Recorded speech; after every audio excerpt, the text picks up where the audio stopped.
37 000 $ en ce moment le Bitcoin. Après 3 semaines de consolidation, ça repart un peu à la hausse aujourd'hui. Quel potentiel est-ce qu'on voit pour la suite? Est-ce qu'on se dit avec la séance du jour que la correction court terme sur le Bitcoin est terminé, Vincent? Oui, alors donc je suis invité aujourd'hui. Forcément, c'est toujours plus confortable de parler des crypto-monnaies, du Bitcoin, ce genre de séance. Alors moi, je me souviens, la dernière fois que nous en avions parlé, c'était il y a 2 semaines. On parlait de potentielle bulle spéculative et moi, j'expliquais que effectivement, ce qui s'était passé début janvier était excessif, mais qu'il fallait prendre le temps de marquer une pause. Lorsqu'on regarde l'histoire du Bitcoin, à chaque fois qu'il a dépassé ses records historiques, il s'envolait de manière verticale et puis ensuite 1, 2, 3, 4, 5, 6 semaines, il faisait une pause. Là, nous en étions à la presque 3e semaine de phase de pause sur le cours du Bitcoin. Pour moi, c'était très sain. Et alors, je ne dis pas qu'aujourd'hui, la hausse de 10-12% est dommage parce qu'elle interrompt cette phase de pause, mais le marché a pris son temps.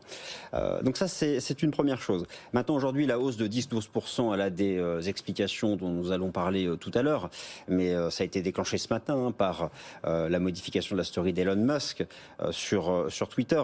Moi, ce que je peux vous dire, c'est que techniquement, je vais parler du Bitcoin euro pour que ce soit plus clair pour les auditeurs.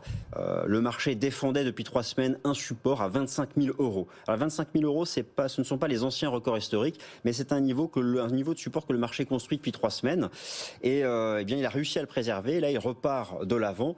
Donc oui, la tendance haussière, non seulement là, elle s'est relancée, elle est bien construite. Par contre, permettez-moi de terminer là-dessus. On a le temps. Plus le BTC prend le temps, BTC, c'est le Bitcoin. Le Bitcoin, pardon, pour marquer une pause, plus haut il ira cette année. Donc moi, mon avis personnel, mais ce n'est que mon avis et le marché s'en fiche, c'est que c'est trop tôt pour repartir tout de suite vers de nouveaux records historiques. Donc restons calmes. Vous essayez de le tenir là, comme des chevaux qui vont trop vite là. Voilà. Sur le marché des cryptos, le Bitcoin est roi, mais il n'est pas seul. Il a des vassaux ou des roitelets à ses côtés. Les flux de capitaux se dirigent vers d'autres jetons. Il y a des cycles comme ça, des alternances même entre les différentes crypto-monnaies. Oui, alors donc vous traitez ici beaucoup du marché action. Vous savez, sur le marché action, on parle beaucoup de rotation sectorielle. Les flux passent alors il y a des catégories de secteurs et puis des secteurs bien nommés. Sur le marché cryptographique, il y a d'une part le Bitcoin, c'est le général en chef, ça représente un peu moins maintenant 62-63% de la capitalisation boursière. Je dirais qu'il y a une deuxième catégorie, ce qu'on appelle les altcoins majeurs, Ethereum, Litecoin, Link et d'autres, les autres alt, et puis les jetons de la finance décentralisée. Et bien ce qu'on observe depuis début janvier, c'est que lorsque le cours du Bitcoin a fait, là c'est 3 semaines de pause. Si on enlève la séance d'aujourd'hui, il a fait 3 semaines de pause. Où sont allés les capitaux? Ils n'ont pas fui les cryptos. Ils se sont déplacés sur les alt majeurs, où on a vu donc les suiveurs du BTC faire ou tendre aussi vers leur record historique, vers des alt moyennes, mineures, et on a eu beaucoup de records historiques sur notamment les stars de la finance décentralisée. Donc oui, c'est un marché boursier cryptographique qui s'institutionnalise et des bons vieux mécanismes comme ça, propre marché action, comme des rotations sectorielles, existe sur ce marché. On va en reparler bien sûr, on va aussi parler, parce qu'on imagine que tout le monde vous attend au tournant, de GameStop, l'impact de GameStop peut-être aussi sur les crypto-monnaies. On va reparler d'Elon Musk, restez avec nous. Juste avant, en France, le sujet crypto, il concerne quand même encore assez peu de monde. La communauté crypto s'en plaint souvent, d'ailleurs, on le voit sur les réseaux sociaux, et on comprend les crypto-actifs qui se sentent parfois incompris. Est-ce qu'il y a des pays où l'intérêt global pour les crypto-monnaies est beaucoup plus fort que chez nous, Grégory? Ah oui, ça c'est sûr. Moi, j'aimerais parler de l'exemple argentin. On a appris ce mois-ci que les recherches pour le mot Bitcoin sur Google avaient explosé, mais vraiment tous les records ce mois-ci, beaucoup plus qu'en 2017, qui était vraiment le curseur qu'on pensait indépassable. Et là, donc, c'est beaucoup plus fort. Et ça montre que monsieur et madame tout le monde, et pas que les crypto-geeks, s'intéressent au sujet. Quelles sont les raisons qui, en Argentine, vous citiez l'Argentine, qui en Argentine spécifiquement, par exemple, explique ce boom du Bitcoin, l'intérêt pour le Bitcoin? C'est très simple. En Argentine, le taux d'inflation est de 36%. C'est vraiment énorme. Les gens, en fait, perdent leur épargne en ne faisant rien avec leur argent. Du coup, voilà, le Bitcoin peut être un peu un moyen de diversifier pour se protéger. Ouais. Et aussi, il y a un contrôle d'échange qui a été instauré par le nouveau gouvernement qui empêche les gens d'acheter des dollars. Et traditionnellement, c'était le produit qu'on achetait pour se protéger de la baisse du peso. Là, on peut plus vraiment. Donc, qu'est-ce qui nous reste? Peut-être le Bitcoin. En fait. D'accord, mais mettre tout son salaire dans le Bitcoin, ça reste quand même quelque chose d'assez risqué, même pour les Argentins. Ah oui, il faut vraiment y croire pour faire ça. Et à BFM, on dit toutes les semaines qu'il faut surtout pas mettre toutes ces économies dedans. Ouais. Mais par contre, il y a des cryptos qu'on appelle les stablecoins, qui sont indexés sur d'autres actifs et surtout en fait du dollar, qui permettent en fait d'acheter des dollars alors que on n'a plus vraiment le droit d'acheter des vrais dollars. dollars. Donc les crypto-dollars sont utilisés et ça perce énormément. Et le DAI, par exemple, qui est un des stablecoins les plus connus, est développé par énormément d'Argentins. Donc ce sont les stablecoins qui, dans un pays comme l'Argentine, sont a priori promis au plus grand avenir. Exactement.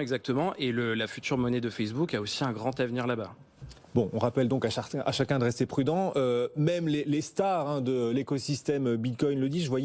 J'essaie de suivre. Je découvre cette communauté quand même. Power Asher, qu'on a déjà reçu d'ailleurs il y a quelques années. Il doit se souvenir sur notre plateau. Asher. Ah ouais, c'est pas Power. C'est son nom sur Twitter. Mais d'accord. Ouais, qui disait, je le cite, c'est lui qui le dit. Ce n'est pas le moment. C'était il y a quelques jours. Depuis le Bitcoin a un peu remonté. C'est pas le moment pour aller casser son compte en banque dans les cryptos pour devenir riche. Si c'est lui qui le dit, on peut le répéter aussi sur BFM Business.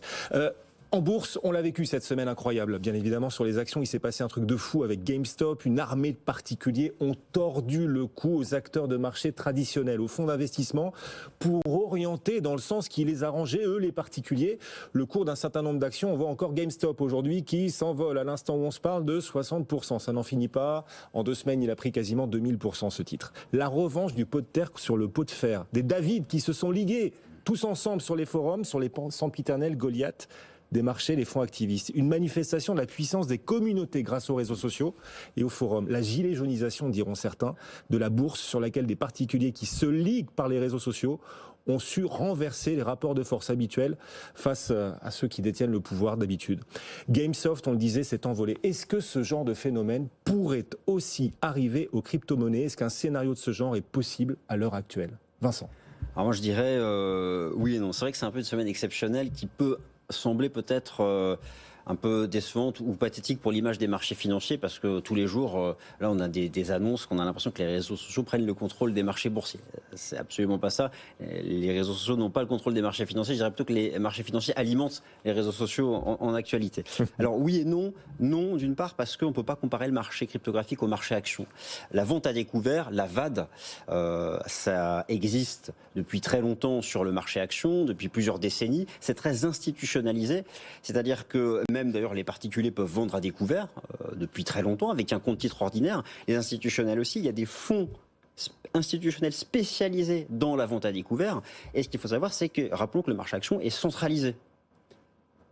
On ne peut pas faire sa comparaison avec le marché cryptographique. Et donc, les règles, c'est quoi ? De mémoire, à partir du moment où on short plus de 0,2% du capital d'une boîte, il faut le déclarer. Plus de 0,5%, il faut faire une annonce publique. Donc en fait, on sait exactement, on peut avoir la liste, on sait ce que font les fonds spécialisés en short action et on peut finalement les cibler. Ça va être un peu plus complexe en crypto. Par contre, oui, et je vais terminer là-dessus, oui, parce que en crypto, il y a des groupes d'acheteurs, des groupes de vendeurs.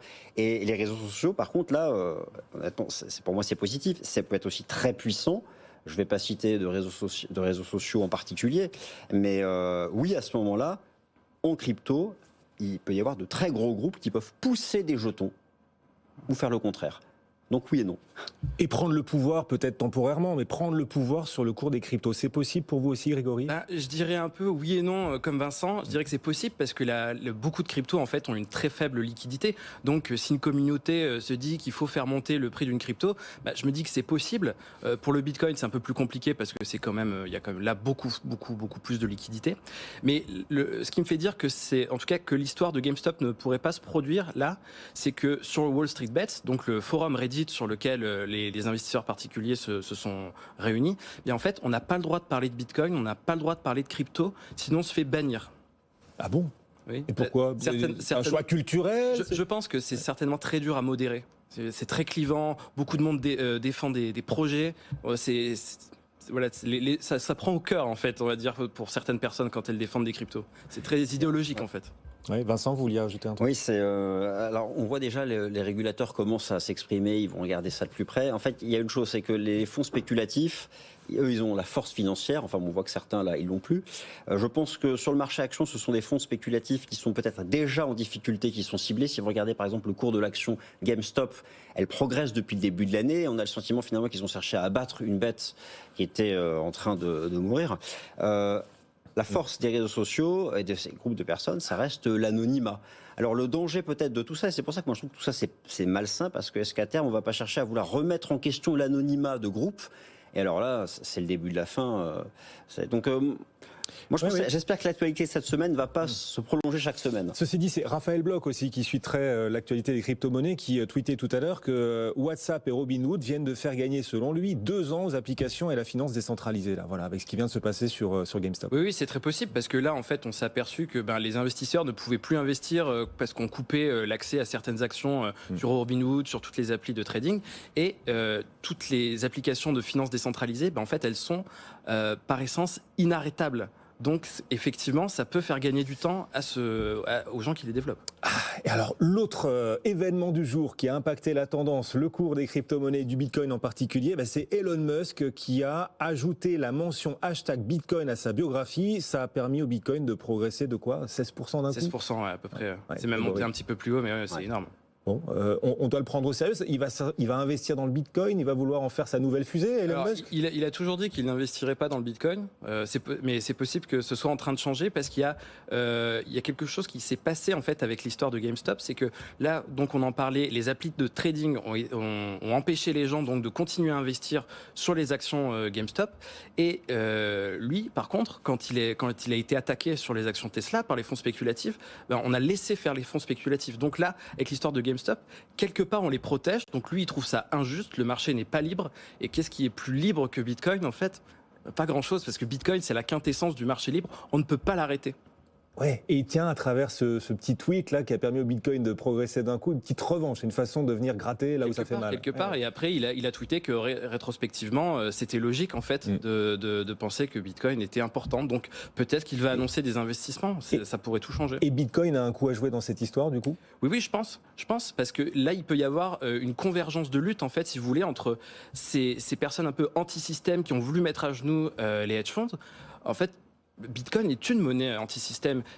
Bitcoin a été créé en 2008, pas en réaction à la crise des subprimes, mais en tout cas à profiter de tout cet élan qui considère que la finance est folle et que finalement, vaut mieux utiliser des monnaies ou des actifs qui sont gérés par des programmes informatiques plutôt que par des humains qui peuvent être potentiellement cupides et commettre des fraudes.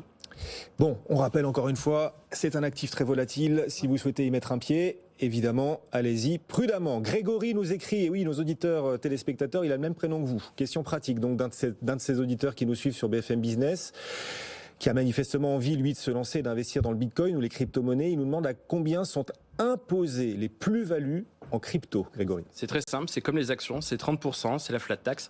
Par contre, vous pouvez bénéficier d'une exonération de 305 €. Donc vous commencez à payer des impôts à partir de 306 € de plus-value. Ça vous fait rire, Vincent ? Non mais bon à savoir. Ah oui, ça vous embête. Vous êtes largement au-dessus, vous. Maintenant, je le sais. Oh non. Et Grégory, vous publiez chaque jeudi donc votre newsletter 21 millions. Qu'est-ce qu'on y trouve cette semaine ? Cette semaine, on y trouve un grand comparatif des cartes de paiement pour dépenser ces cryptos dans le système traditionnel ou aussi de gagner des cryptos en dépensant des euros avec ces cartes. Et on peut lire aussi une super analyse du youtubeur indépendant et analyste indépendant Cryptomatrix qui nous propose cette semaine une super analyse sur les cryptos qui fonctionnent sur les plateformes de jeux vidéo blockchain. C'est très intéressant. Ah oui, d'accord. On en tire le meilleur. Merci à tous les deux. Notre rendez-vous chaque vendredi, les pros des cryptos avec nos experts. Merci. Grégory Raymond et sa newsletter 21 millions. Merci Grégory. Vincent, merci beaucoup. Merci Guillaume, à bientôt. Vincent Gann, non, vous n'êtes pas de la famille de Carlos Ghosn, ça n'a rien à voir. Vincent Gann, TradingView France, qu'on retrouve tous les 15 jours à nos côtés. Merci beaucoup. Merci. Le Bitcoin cote actuellement un peu moins de $37 000. L'Ethereum, $1 394.